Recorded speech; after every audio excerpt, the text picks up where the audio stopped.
He heard crying in the blizzard and thought he found a dying puppy. But when he pulled it from the snow, the storm didn't calm. It stopped, as if the mountains were holding their breath. People later asked what he rescued that night. He always answered the same way. I brought home something no man was meant to raise. The wind roared like a living creature, tearing through the pines and shaking the walls of Ethan's remote mountain cabin. Snow fell in heavy sheets, swallowing the world outside in a blinding white haze. He wrapped his coat tighter and stepped into the storm, hoping to gather enough firewood before nightfall. Halfway to the woodpile, he stopped. Something faint drifted through the blizzard, a sound almost too soft to notice. A whimper, a cry. Ethan forced his boots through the drifts, his heart pounding faster with each step. Then he saw it, curled beside a fallen tree, a tiny, trembling shape half buried in snow. A puppy, he thought, moments from freezing to death. Without hesitation, he scooped it into his arms and carried it home. Inside the cabin, Ethan wrapped the tiny creature in blankets and set it near the fire. As the flames slowly thawed its frozen fur, he finally looked into its eyes and froze. They weren't the soft brown eyes of any puppy he had ever seen. These were golden, bright as burning embers, watching him with unsettling intelligence. The little creature recovered quickly, faster than Ethan expected. Within a single day, it was eating almost twice as much as a normal pup, tearing through meat with surprising strength. By the end of the week, its paws had already grown larger, out of proportion with the rest of its body. Something about it felt wild. Ancient Point. One morning, Ethan stepped outside and noticed tracks across the snow. Huge prints, far too big to belong to the small creature sleeping near his hearth. Yet he found no sign of other animals approaching the cabin. It was as if the prints belonged to the pup itself, only older, larger, and far more powerful than it should be. Ethan decided to name the creature Shadow, partly for its dark coat and partly because it moved so silently around the cabin. Despite its strange features, Shadow quickly grew attached to him, following his every step and curling beside his bed each night. Ethan found comfort in its presence, especially during the long, isolated winter evenings. Over time, their bond deepened. Shadow learned commands with remarkable speed, watching Ethan's gestures with sharp, attentive eyes. When Ethan ventured into the woods to gather supplies, Shadow trotted beside him, alert and protective. Once, when a wandering coyote approached too closely, Shadow positioned itself between Ethan and the predator, growling with a low, powerful warning that sent the animal fleeing. But not everyone saw Shadow the way Ethan did. When he traveled to the nearby village for food, people stared uneasily. Children hid behind their parents. Even the seasoned hunters avoided getting too close, whispering about the creature's size and those eerie amber eyes. Winter deepened, and the mountain grew quieter. Yet unsettling rumors began to drift into the village. Hunters whispered about livestock missing from distant ranches, goats, sheep, even a full-grown horse once. What the snow left behind were gruesome remains and enormous claw marks carved deep into the frozen bark of pine trees. No wolf could leave marks like that, they said. No living creature in these mountains should. Ethan tried to ignore the murmurs, but at night, he began hearing strange sounds echoing through the forest. Long, bone-shaking howls that were nothing like the wolves he had grown used to hearing. These cries were deeper, older, as if they belonged to something that had ruled the land long before humans walked it. Shadow changed too. More often now, he slipped out after sunset, disappearing into the night without a sound. Ethan waited, pacing the floor until he heard soft footsteps returning just before dawn. Shadow's fur was sometimes coated with frost, and once, Ethan noticed a streak of blood near its jaw. He knelt beside the creature and whispered, "What are you, boy?" The amber eyes did not blink. They only stared back at him, wise, ancient, and hiding a secret the mountains had not seen in centuries. By early spring, the village was on edge. Too many animals had vanished, and the hunters were tired of returning with nothing but fear in their eyes. When Ethan rode into town for supplies, conversations stopped.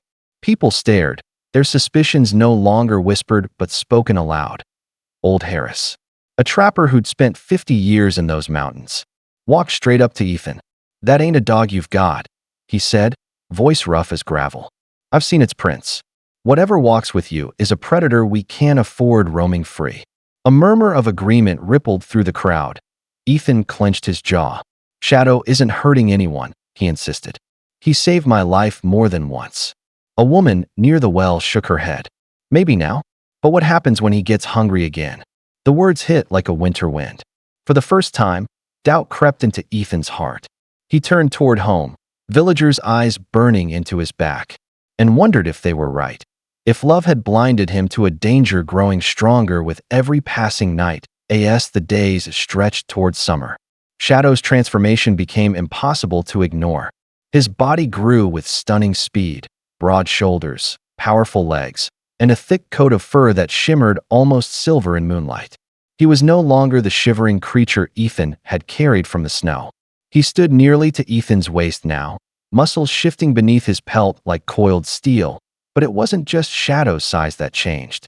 His eyes, once merely unusual, now glowed with a fierce amber light that shimmered in the dark, like embers refusing to die. At night, Ethan sometimes woke to find Shadow standing over him, watching, not with aggression, but with an intelligence that felt unsettlingly human. The strange tracks in the snow grew larger too, stretching farther into the forest, as if Shadow was traveling with immense strides, exploring deeper land than wolves dared to roam. Ethan followed them once, just once, and returned shaken. Unable to explain the claw marks he saw carved into ancient stone, there was something primal about Shadow now, something untamed and ancient, as though the creature carried history in his bones. At sunset, as Shadow lifted his head and howled, Ethan felt the truth settle heavily in his chest. Whatever he had rescued that night was evolving into something the modern world had forgotten. It happened on a moonless night, when the forest lay in a silence so complete it felt like the mountains were holding their breath. Ethan was chopping kindling beside the cabin when Shadow froze, ears pricked, muscles tensing like drawn wire. A low growl rumbled through his chest. Then Ethan heard it. Multiple footsteps, circling the edges of the clearing. Shapes emerged between the trees, eyes glinting like shards of ice. Wolves. A whole pack, larger than any he had ever seen. Their leader stepped forward, teeth bared, breath curling in the cold air. Ethan's heart hammered. He had no rifle within reach, no chance to outrun them. Shadow moved before Ethan could react. He positioned himself firmly between Ethan and the wolves, shoulders rising, an enormous silhouette outlined in darkness. A sound tore from Shadow's throat, not a howl, not a growl, but something older, deeper, echoing across the valley. The wolves hesitated. The leader snarled, then lunged. Snow exploded beneath them as Shadow collided with the pack, a blur of muscle and fury. Ethan stumbled backward, powerless, forced to watch the impossible battle unfold. And in that moment, as Shadow towered over the wolves, driving them back, Ethan understood.